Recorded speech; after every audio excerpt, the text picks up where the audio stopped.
Hey guys, it's Eric from Eric's Car Reviews, and today I'm going to be showing you how to install crossbars for your roof racks on a Honda Pilot. So step one is come to the back of the roof rack, and I've already loosened it, but you want to pry this little plastic piece off.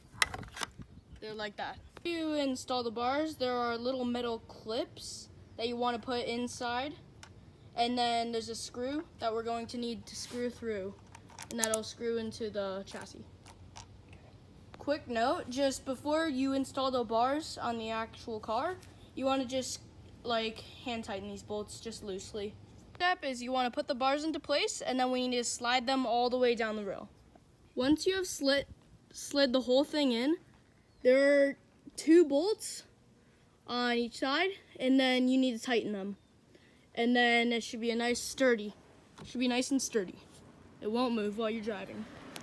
And then you do the same thing for the back crossbar.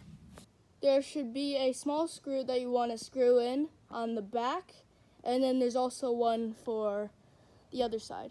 And then when you push it back, it won't go any farther, it'll just stop.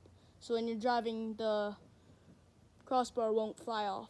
So there are 2 clips that you actually have to align with 2 little holes in here, and then they should just clip in. Then you're done. Enjoy your new roof crossbars.